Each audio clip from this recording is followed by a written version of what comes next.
Tomorrow I die. Tomorrow I die. And today I want to tell the world what happened, and thus perhaps free my soul from the horrible weight which lies upon it. But listen. Listen, and you shall hear how I have been destroyed.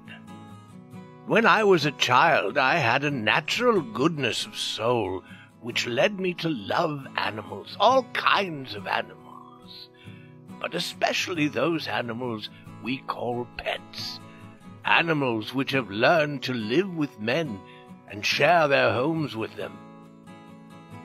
There is something in the love of these animals which speaks directly to the heart of the man who has learned from experience how uncertain and changeable is the love of other men.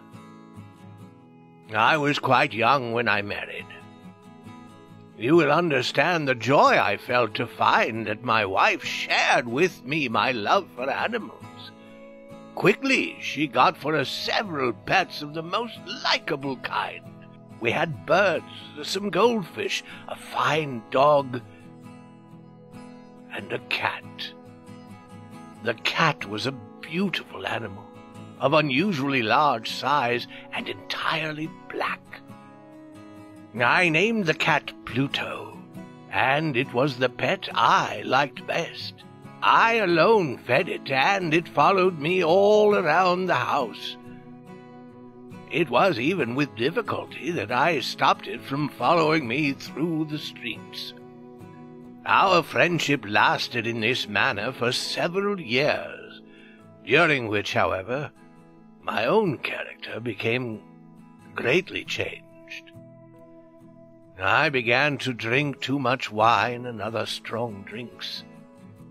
As the days passed, I became less loving in my manner. I became quick to anger. I forgot how to smile and laugh. My wife, yes, and my pets too, all except the cat, were made to feel the change in my character. One night I came home quite late from the inn where I now spent more and more time drinking. Walking with uncertain step, I made my way with effort into the house. As I entered, I saw, or thought I saw, that Pluto the cat was trying to stay out of my way, to avoid me. This action by an animal which I had thought still loved me made me angry beyond reason. My soul seemed to fly from my body. I took a small knife out of my coat and opened it. Then I took the poor animal by the neck, and with one quick movement I cut out one of its fear-filled eyes. Slowly the cat got well. The hole where its eye had been was not a pretty thing to look at, it's true, but the cat no longer appeared to suffer any pain. As might be expected, however, it ran from me in fear whenever I came near. Why should it not run? Yet this did not fail to anger me. I felt growing inside myself a new feeling. Who has not 100 times found himself doing wrong, some evil thing, for no other reason than because he knows he should not? Are not we humans at all times pushed, ever driven in some unknown way, to break the law just because we understand it to be the law? One day, in cold blood, I tied a strong rope around the cat's neck, and taking it down to the cellar under the house, I hung it from one of the wood beams above my head. I hung it there until it was dead.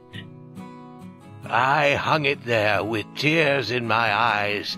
I hung it there because I knew it had loved me, because I felt it had given me no reason to hurt it, because I knew that my doing so was a wrong so great, a sin so deadly, that it would place my soul forever outside the reach of for the love of God.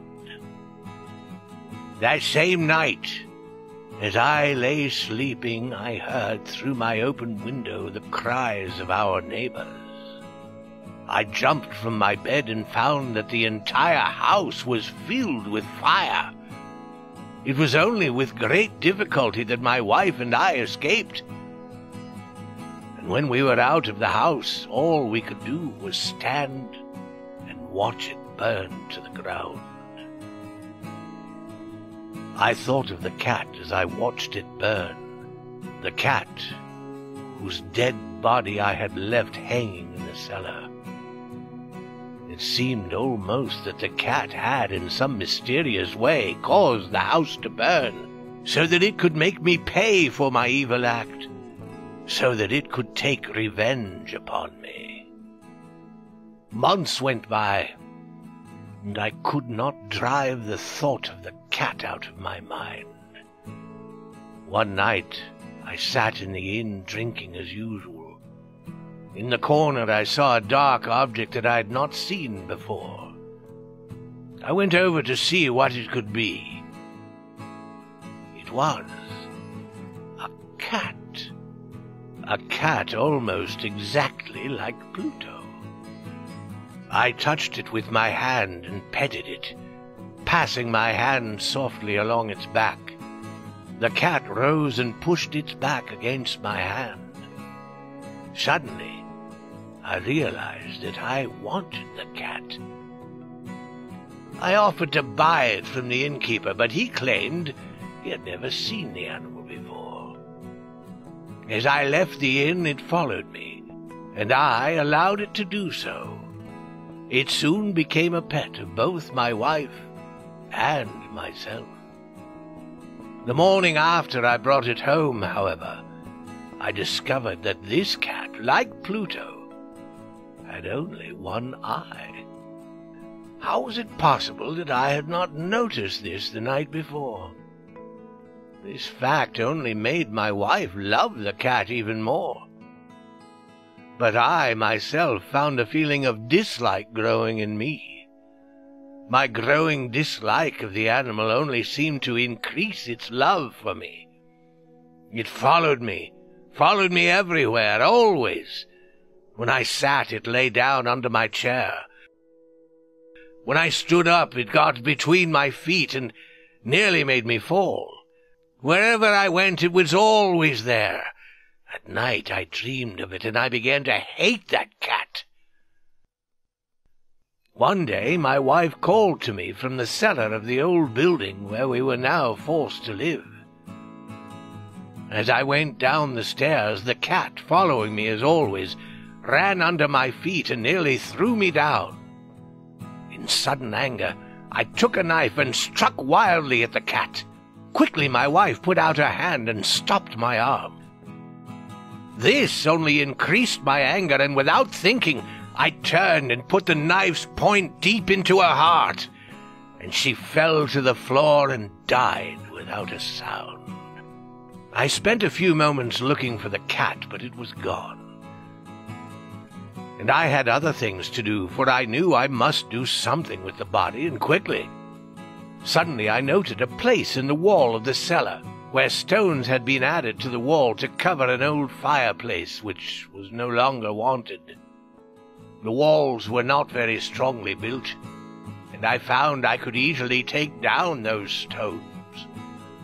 Behind them there was, as I knew there must be, a hole just big enough to hold the body. With much effort, I put the body in and carefully put the stones back in their place.